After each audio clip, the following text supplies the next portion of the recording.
जय मां दुर्गा दर्शकों, मैं रूपाली शास्त्री आप सबका स्वागत करती हूं अपने चैनल में। आज हम आपको बताएंगे कि इस बार नाग पंचमी कितनी तारीख को होने वाली है, नाग पंचमी कब मनाई जाएगी, नाग पंचमी पर हमें क्या करना चाहिए और क्या नहीं करना चाहिए। पूजा के मंत्र भी बताएंगे और मुहूर्त भी बताएंगे और साथ में ही बताएंगे नाग पंचमी पर शिवलिंग पर क्या 6 पवित्र चीज़ें चढ़ाएं जिससे आप जीवन सुख समृद्धि से भर जाए। तो आइए सबसे पहले जानते हैं नाग पंचमी क्या है। इसके पहले यही देख लेते हैं। देखिए फटाफट हम आपको बता रहे हैं कि आपका ज़्यादा समय भी बर्बाद ना हो। सावन महीने में कई प्रमुख त्यौहार मनाए जाते हैं और नाग पंचमी भी इनमें से एक त्यौहार है। हिंदुओं का प्रमुख त्यौहार माना गया है नाग पंचमी।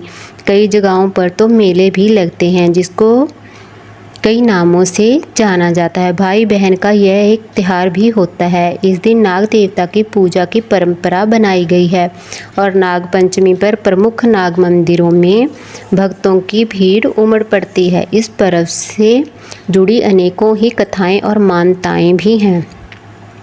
तो इस बार जो नाग पंचमी आ रही है सावन माह में वह पड़ रही है, लेकिन डेट को लेके थोड़ा सा कन्फ्यूज़न भी है। आपको बता दें, धर्म ग्रंथों के अनुसार नाग पंचमी का पर्व सावन महीने के शुक्ल पक्ष की पंचमी को होता ही है और इस बार यह तिथि 28 तारीख को होगी, यानी 28 जुलाई सोमवार को रात 11:24 पर शुरू हो जाएगी, लेकिन 29 जुलाई मंगलवार की रात 12:46 तक रहेगी। और नाग पंचमी तिथि का सूर्य उदय से मुहूर्त लिया जाता है, इसलिए 29 जुलाई को नाग पंचमी का त्यौहार मनाया जाएगा। जगह जगह पर मेले भी लगेंगे। वैसे हर जगह पर मेले लगते ही हैं। इस नाग पंचमी के मौके पर शिव, सिद्धि, प्रजापति और सौम्य नाम के शुभ योग बन रहे हैं। इतना सारा शुभ योग है कि नाग पंचमी पर्व का महत्व और ज़्यादा बढ़ गया है। इस दिन किए गए उपाय और पूजा पाठ से बहुत ही जल्द फल प्राप्त भी हो जाता है।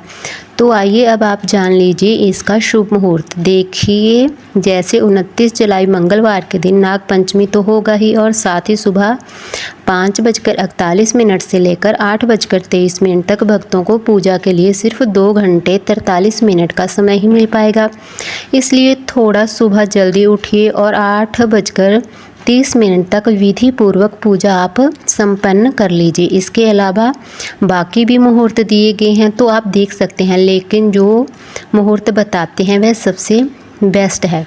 अब नाग पंचमी इस पूजा मंत्र को आप ज़रूर बोलना चाहिए और एक बार धीरे धीरे करके आपको नाग पंचमी का मंत्र पढ़ना भी चाहिए। इस मंत्र का अर्थ यही है कि संसार में, आसमान में, स्वर्ग में, कुएं में, तालाब में या सूर्य की किरणों में निवास करने वाले सर्व देवता आप हमें आशीर्वाद दें। ये है मंत्र का अर्थ। हम आपको नमन करते हैं, ऐसा इसका मतलब है। आपको इस मंत्र का मतलब और अर्थ हमने बता दिया है। आपको इसी की प्रार्थना करनी होगी, क्योंकि मंत्र बोलते वक्त कभी ना कभी कोई ना कोई चूक हो ही जाती है। इसलिए आप इस मंत्र का अर्थ जो हमने आपको बताया है, इस अर्थ की प्रार्थना आप नाग देवता से कर सकते हैं।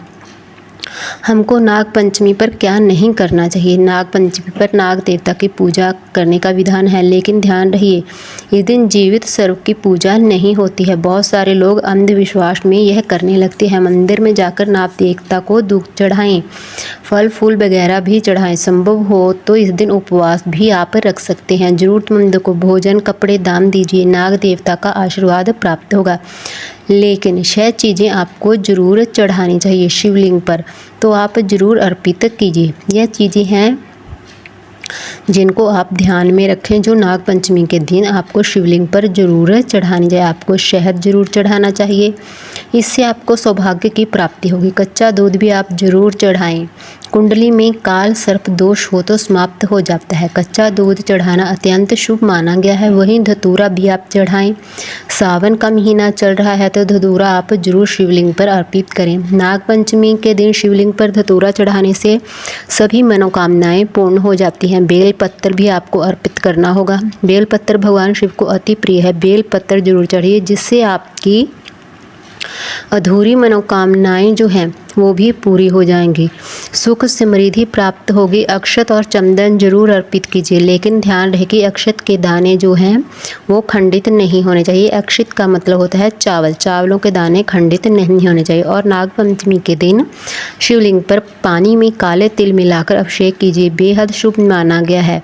तो यह थे नाग पंचमी के छोटे छोटे उपाय, जो उपाय आपको ज़रूर कर लेने चाहिए। अगर आप यह उपाय करते हैं तो नाग देवता आपसे खुश तो होते ही हैं, साथ में भगवान शिव भी आपसे बहुत ही प्रसन्न होते हैं और आपकी सभी मनोकामनाएं पूर्ण करते हैं। आपको हमारी जानकारी कैसी लगी हमें कमेंट कर आप ज़रूर बताएं। जिन लोगों ने हमारा चैनल सब्सक्राइब नहीं किया, कृपया वो चैनल को सब्सक्राइब करें, लाइक करें, कमेंट करें और शेयर भी ज़रूर कर लें। जय माँ दुर्गा।